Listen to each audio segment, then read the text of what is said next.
magnifique et impressionnant. Salut à tous, aujourd'hui on se retrouve pour le débrief de cette très belle rencontre entre Arsenal et Bolton. Victoire 5-1 de Arsenal à l'Emirates Stadium, qualification des Gunners en huitième de finale. Et je peux vous dire que cette performance elle a été extraordinaire. Alors oui, voilà, comme j'ai dit au début, comme je venais à peine de dire, voilà, j'étais très impressionné de la performance de beaucoup de joueurs. Alors oui, comme je l'ai dit dans mon short, voilà, ISC, c'était sûr qu'il allait avoir quelques changements faits par Mikel Arteta, et c'est vrai, il y a eu des changements, et pour de vrai, je peux dire que ces changements-là, vraiment que ces joueurs qui ont pris place aujourd'hui ont vraiment été impressionnants. Et j'étais sûr qu'ils allaient l'être. Hein, quand vous avez vu mes derniers débriefs, hein, je me suis dit, certains joueurs vont être mauvais et tout. Pourquoi pas leur donner la chance face à Bolton aujourd'hui. Et ils ont montré leur chance, comme Nwambry, exemple, Sterling. On va tous parler d'eux aujourd'hui. Avant de parler de ce match, n'hésitez pas à vous abonner, liker, commenter. Ça va faire toujours un très grand plaisir de vous avoir dans mes vidéos. Alors, en voyant la performance de plusieurs et certains de ces joueurs-là, je peux largement dire qu'ils peuvent mériter beaucoup plus de temps de jeu dans des matchs qu'on peut avoir. Comme exemple, ce week-end, on va affronter Leicester. Ensuite, on va affronter Southampton et tout. Je suis sûr que, voilà, faire reposer nos joueurs, déjà, c'était bien. Enfin, certains, là, parce que là, aujourd'hui, exemple, on a pu voir Bukayo Saka qui a commencé titulaire. On a pu voir Declan Rice aussi. Et Calafiori aussi. Moi, je me suis dit que Calafiori n'allait pas jouer, là, mais au fait, il avait joué aujourd'hui. Mais en tout cas, on a vu pas mal de changements. Hein. On a Jesus, voilà, d'habitude il n'est pas titulaire, mais maintenant il l'est. On a vu aussi Gabriel Martinelli, il a commencé sur le banc. Mais en tout cas, là, je peux largement confirmer que j'étais impressionné de certains joueurs, comme je l'ai dit. Et on va commencer tout d'abord par Nwambry. Hein. Faut dire que Nwambry, il a été excellent aujourd'hui. Hein. Et j'étais sûr qu'il allait l'être. Après vraiment son bonne entrée qu'il a pu faire face à Tottenham, même si on n'a pas pu voir grand chose de sa part, parce qu'il n'a pas joué beaucoup. Hein. Saka, il s'est comme fait mal dans ce match-là à la fin. Mais heureusement que c'était pas très grave. Mais Nwambry a vraiment bien débuté ce match, a bien fini ce match-là. Là. Il a bien fait son entrée. Mais aujourd'hui, en tout cas, là, étant titulaire, il a vraiment brillé. Il a mis deux buts aujourd'hui. C'était le deuxième but. Non, non. Oui, oui, le deuxième but et le troisième but des Gunners. Et franchement, je trouve qu'il a vraiment, c'était vraiment des beaux buts qu'il a pu faire. Il a vraiment aussi fait, il a bien aussi mené les attaques. Donc, franchement, bravo à lui. Hein. Et pour des joueurs comme lui, je les vois vraiment être souvent dans le banc, enfin, et il va sûrement venir souvent dans le banc. Et puis vraiment, je le vois vraiment rentrer souvent dans des matchs, surtout dans des matchs de, voilà, de Carabao Cup ou FA Cup. Je pense vraiment qu'il peut vraiment nous être utile pour qu'on puisse aller jusqu'au bout. Mais j'étais sûr qu'il allait l'être. Après vraiment son bonne entrée qu'il a pu faire face à Tottenham, même si on n'a pas pu voir grand chose de sa part, parce qu'il n'a pas joué beaucoup. Hein. Saka, il s'est comme fait mal dans ce match-là à la fin. Mais heureusement que c'était pas très grave. Mais Nwambry a vraiment bien débuté ce match, a bien fini ce match-là. Là, il a bien fait son entrée. Mais aujourd'hui, en tout cas, là, étant titulaire, il a vraiment brillé. Il a vraiment brillé. Il a mis deux buts aujourd'hui. C'était le deuxième but. Non, non. Oui, oui, le deuxième but et le troisième but des Gunners. Vraiment excellent. Mais pour ce cas-ci, en tout cas, le Nwambry qui arrive quand même de l'éducation, qui arrive quand même d'un Arsenal pour les jeunes un petit peu là, je connais pas trop sa carrière, c'est comme la première fois que j'entends parler de lui depuis la dernière fois quand il est rentré face à Tottenham là. Mais en tout cas, vraiment, respect à lui. Et je lui espère une bonne continuation et il faut qu'on lui donne la chance aussi. Hein. Dans des matchs exemples comme exemple face à Leicester. Donc moi là qui me disait, bah, Nwambry, faudrait qu'on lui laisse un petit peu de temps, voilà. Faudrait qu'on le fasse jouer dans des matchs de Carabao Cup peut-être et tout. Bah voilà, et il a fait ça en fait. Mikel Arteta a pu faire ça. Mais ça a super très bien fonctionné. Hein. Deux buts pour de vrai. Je m'attendais pas à ce qu'il aurait pu en délivrer deux pour de vrai. Hein. Surtout, voilà, que c'est des remplaçants et tout. C'est des joueurs, c'est des jeunes joueurs. C'est la première fois que je les vois titulaires avec les Gunners. Donc, je m'attends pas à ce qu'ils vont vraiment délivrer un grand match. Mais vraiment, ils l'ont fait. Hein. On s'attend jamais hein, de la part d'un joueur que pour la première fois je le regarde jouer. C'est comme, admettons, tu regardes ton pays avec un joueur comme n'importe quel joueur qui arrive pour la première fois en équipe nationale du Maroc. On peut s'attendre à n'importe quoi de sa part. Hein. Même Brahim Diaz, je m'attends comme exemple, je vais prendre l'exemple de Brahim Diaz. Quand je l'ai vu exemple la première fois arriver au Maroc, je m'attendais lui par exemple, je m'attendais quand même à ce qu'il nous dé beaucoup de trucs. Surtout quand je le voyais avec le Real Madrid, c'était excellent. Vraiment excellent. Mais pour ce cas-ci, en tout cas, le Noambry qui arrive quand même de l'éducation, qui arrive quand même d'un Arsenal pour les jeunes un petit peu, là, je connais pas trop sa carrière, c'est comme la première fois que j'entends parler de lui depuis la dernière fois quand il est rentré face à Tottenham. Là. Mais en tout cas, vraiment, respect à lui. Et je lui espère une bonne continuation. Et il faut qu'on lui donne la chance aussi. Hein. Dans des matchs exemples comme ils ont face à Leicester, là, pourquoi pas le voir hein, pour de vrai, surtout si on gagne genre. Sinon, Sterling, il a délivré son premier bon match avec Arsenal. C'est son premier match qu'il commence titulaire avec les Gunners. Parce que voilà, on a eu trois gros matchs difficiles récemment. Voilà, on avait vraiment besoin de nos grands joueurs, de notre 11, non, de notre 11 habituel. Mais en tout cas, Sterling aujourd'hui, il faut dire qu'il a fait un superbe match. Hein. Alors oui, là en tout cas, en même temps, je vous parle comme quoi ces joueurs-là ont très bien joué et tout et qui devraient être titulaires. En même temps, là, juste pour vous dire, comme quoi, là, voilà, c'est quand même Bolton qu'on a fait face et c'est surtout si un match de Carabao Cup. Hein. Donc quand même ça, c'est un bon moment pour qu'on fasse un petit point de changement. Mais au fil des niveaux, hein, si avec temps, voilà, on se qualifie en huitième de finale, si on se qualifie si on gagne le huitième de finale et on se qualifie en quart de finale, c'est ça que je voulais dire. Voilà, ça a commencé à devenir un peu plus dur rendu en quart de finale. Ça se pourrait qu'on fait face à un grand club. Ça peut être encore plus compliqué, hein, ça. Donc vraiment, le plus que tu montes, le plus que vraiment que tu fasses juste oser pour tester, c'est pas toujours c'est pas toujours le cas. Hein. Surtout si tu as envie de remporter cette Carabao Cup là, c'est pas toujours bien de tester, mais en tout cas, ça reste le troisième tour de Carabao Cup. Il a été excellent aujourd'hui. Hein. Il a mis son premier but avec les Gunners et il a mis aussi sa première passe décisive avec les Gunners. C'était sur le premier but de Nwambry. Et c'était comme sur un centre de Saka. Et voilà, le gardien de Bolton a lâché le ballon et Sterling l'a mis dans les buts. D'ailleurs, en passant, avant de comparer de Sterling aussi, je tiens à dire aussi comme quoi, voilà, sur les buts de Nwambry, voilà, le premier but, voilà, comme je dis tout à l'heure, c'était une passe de Sterling. Donc voilà, une très belle passe d'un nouveau que je vais vous parler tout à l'heure, juste après. Hein. Bon. Et aussi, il y a aussi un... Et le deuxième but de Noambry, c'était le troisième. C'était en fait une erreur qui a été récupérée par Declan Rice. Et Declan Rice a délivré la passe décisive. Voilà, de toute manière, il s'était à côté. Donc voilà, Noambry été tout seul devant l'axe et il a tiré. Et il l'a mis dans les buts. Donc pour de vrai, j'ai vraiment bien aimé l'organisation aujourd'hui. C'était excellent, hein. Je peux dire que c'était excellent. Hein.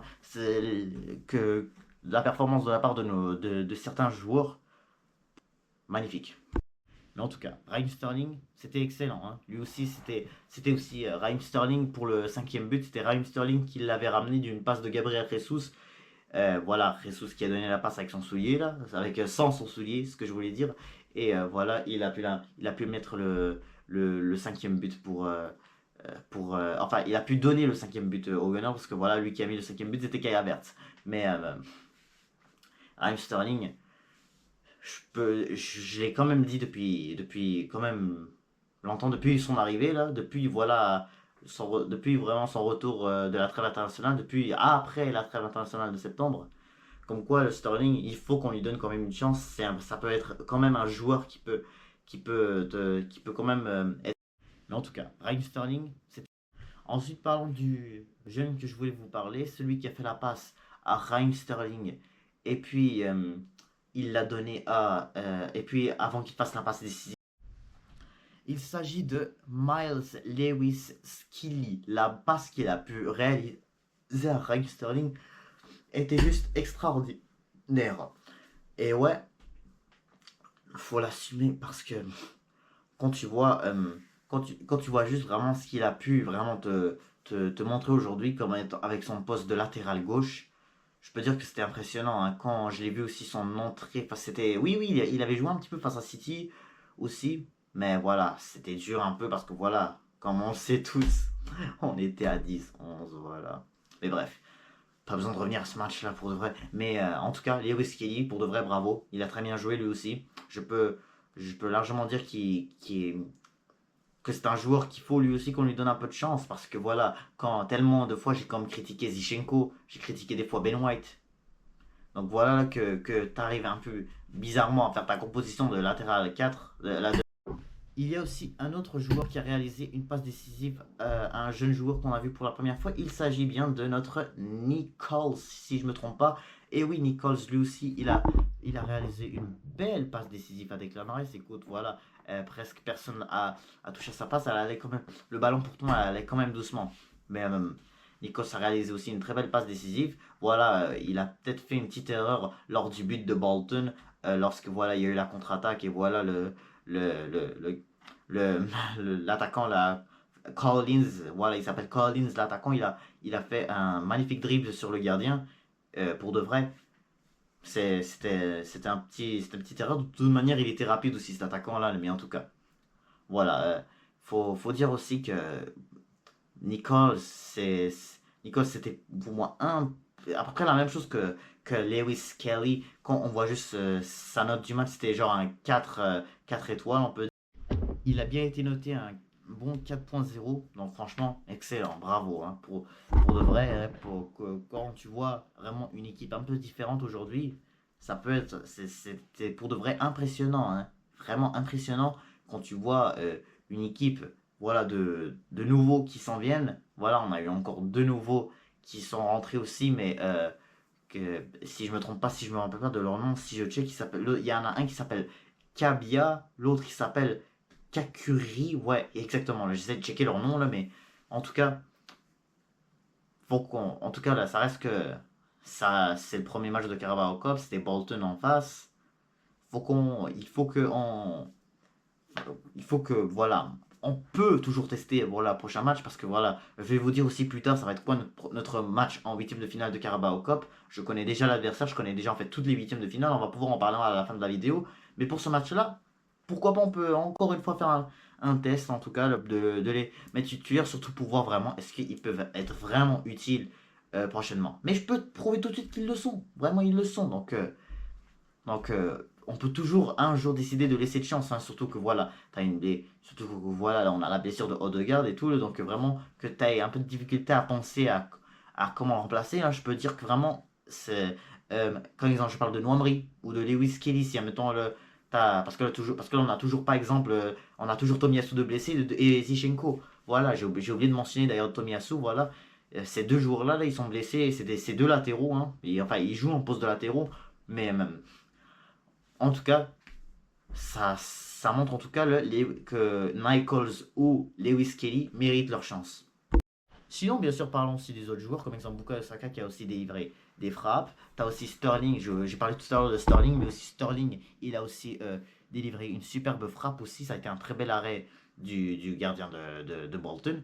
Sinon, tu as Saka, il a quand même fait des centres. Voilà, c'est lui qui a donné le centre pour le quatrième but, pour le but de Sterling, qui est le quatrième but des Gunners.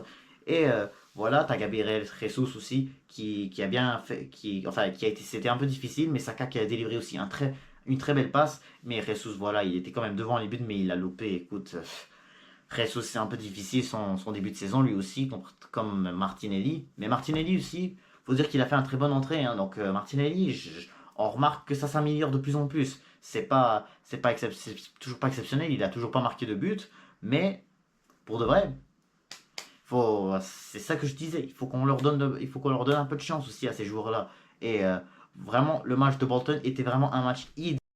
Donc vraiment, je peux dire que les jeunes Gunners ont vraiment brillé aujourd'hui. Hein. C'était vraiment une superbe rencontre de la part des jeunes, enfin de la plupart des jeunes. Surtout quand je vois leurs passes décisives et tout, je peux vraiment mentionner comme quoi ils sont capables de faire des choses aussi. Hein. Mais là, en tout cas, c'est la fin de ce débrief pour ce match entre Arsenal et Bolton. Donc voilà, c'était un super. Donc c'est parti. Euh, Comme je vous l'ai dit tout à l'heure, je vais vous parler maintenant de l'équipe que nous allons affronter en huitième de finale. Il s'agit de Preston North End. Donc vraiment, quand on regarde juste vraiment les autres clubs, parce que vraiment, t'as aussi les autres grands clubs aussi qui se sont qualifiés comme Liverpool, City, United, Chelsea, Tottenham. Voilà, ils se sont tous qualifiés aussi. Hein. Tottenham, c'était la semaine dernière face à Coventry. T'as aussi City, c'était hier face à Watford. Chelsea face à un club, je connais pas, la Barrow, si je me trompe pas. Là. Sinon, United la semaine dernière contre Barnsley. Donc, et Liverpool aussi, ils se sont qualifiés aujourd'hui contre West Ham United. Donc, Donc pour de vrai, hein, ça reste que nous, les Gunners, là, pour revenir au sujet, les Gunners, nous, on a vraiment le match le plus simple en huitième de finale. Je vais vous maintenant parler des autres, qu'est-ce qu'ils ont. Comme exemple, Liverpool, ils vont se déplacer à l'extérieur à Brighton, ce qui est, en tout cas, là, ça reste que moi, je vois bien Liverpool passer, mais faut se rappeler qu'en FA Cup, la dernière fois, là, c'était en janvier 2023, là, c'était la saison 2022-2023 en FA Cup, lorsque s'est fait sortir par Brighton en dernière minute, un but de Mitoma. Donc ça va pas être simple, surtout que Liverpool, déjà, faut mentionner aussi que Liverpool n'ont même pas battu Brighton depuis, je ne sais pas quand, mais en tout cas, ça reste que les trois derniers matchs de Liverpool, quand ils se sont déplacés à The Amex, c'était pas simple. Chelsea, ils vont affronter Newcastle ou le Wimbledon, si je me trompe pas. Donc, on va voir en tout cas, là, parce que ce match, c'est pas encore fait, ça va être la semaine prochaine. Mais c'est en tout cas le seul match de Carabao Cup qui s'est toujours pas fait jouer de ce troisième tour. Donc, mais en tout cas, je vois bien Newcastle passer et ils vont affronter Chelsea. Donc, ça va être vraiment une rencontre difficile pour Chelsea. Surtout que Chelsea et Newcastle, ça a vraiment pas. Chelsea, ça a vraiment été difficile. Newcastle a été vraiment un adversaire compliqué pour Chelsea récemment. Après, voilà, les deux dernières fois que Chelsea se sont déplacés à St. James's Park, il y a eu les deux victoires déjà de Newcastle, deux défaites de Chelsea là-bas. Plus, voilà, il y a eu un nul de Chelsea à Stamford Bridge deux fois d'affilée. Plus la fois où est-ce qu'il y a eu les pénaltys. Puis, il y a aussi la victoire de 3 buts à 2 de Chelsea qui a été vraiment pas simple.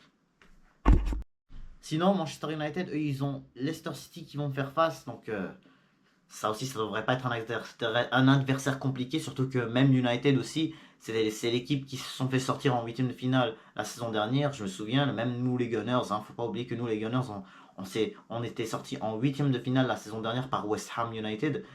Donc là, vraiment, cette fois-ci, ça va être le temps qu'on revienne en action et que vraiment on puisse se qualifier. Après vraiment ce qu'on a vu aujourd'hui, je pense qu'on peut le faire face à Preston North End. Et pour finir, Manchester City. Donc, mais City, eux, ils vont faire face à Tottenham. C'est eux qui vont voir l'adversaire la plus compliquée parce que sinon, les autres, c'était vraiment un Brentford Sheffield United, un Southampton Stoke City. Voilà, à part ça, c'est les deux autres matchs. Et aussi, tu as Aston Villa Crystal Palace. Donc, vraiment, à part ça, c'est vraiment tous les autres matchs qui restent dans ces huitièmes de finale.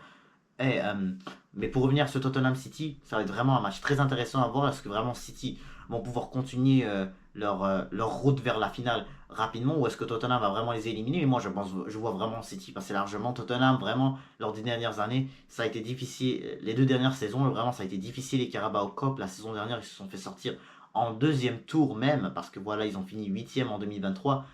Donc voilà, quand on finit vraiment quand on n'est pas en Europe, tu commences plutôt la Carabao Cup. Mais en tout cas, ce match face à Preston North End va être en fin octobre, début novembre. Ça va être quelque part par ici. Ça va être en tout cas, ce qui est certain, c'est que ça va être après notre gros match face à Liverpool le 27 octobre. Je connais très bien la date de ce gros match qu'on va avoir. Mais en tout cas, il reste encore d'autres gros matchs qui vont arriver. Donc, tu as Leicester City en face ce week-end. Tu auras Leicester City ce week-end. Bien sûr, Southampton l'autre week-end. Bien sûr, faut pas oublier le match contre le Paris Saint-Germain, aussi à l'Emirates. Ça va être vraiment une belle rencontre. J'ai très hâte de voir est-ce qu'on va pouvoir les battre. Ensuite, tu auras bien sûr Bournemouth après la trêve. Et puis tu auras, voilà, Liverpool. Avant, tu auras le Shakhtar en Ligue des Champions aussi à domicile. Donc, il y aura des matchs à arriver, hein. Et vraiment, là, j'espère qu'on va pouvoir s'y remettre dans cette course au titre, hein, après vraiment la perte face à City. Je suis toujours dégoûté pour de vrai. Mais en tout cas, là, ça reste que on n'est toujours pas battu, hein. Après déjà 5 matchs de Première League, un match de LDC, maintenant un match de Carabao Cup, toujours pas de défaite. Donc, et je suis certain qu'on va pouvoir continuer comme ça là, pendant au moins longtemps là. Mais en tout cas, ça reste que c'est pas certain, hein, parce que voilà, de plus en plus que la saison va commencer à passer, de plus en plus, ça peut y arriver une défaite, hein. Donc attention. Mais après vraiment les démonstrations qu'on a pu voir, après la défense après vraiment être autant bon en défense face à City, même si que voilà, on s'est fait prendre ce but, mais bref. Ça va finir par venir, hein, ça arrive de se faire prendre des buts n'importe quand, mais en tout cas on était à 10 contre 11, hein, encore une fois. Mais sinon, voilà, face à Tottenham, la défense elle a été exceptionnelle, Atalanta aussi, pour que vraiment tu peux faire ça. Je suis certain la même chose pourrait se produire face aux autres clubs qui arrivent, comme le PSG ou Liverpool ou peu importe. Parce qu'aussi en novembre, on va avoir aussi des gros matchs hein, comme Newcastle United ou Inter Milan. Ça va être intense aussi. Hein, donc, je suis confiant. Hein, il faut, je trust, je fais confiance à notre Mikel Arteta et on va pouvoir être capable, Inch'Allah. Donc sur ce, n'hésitez pas à vous abonner, liker, commenter et je vous dis à toutes.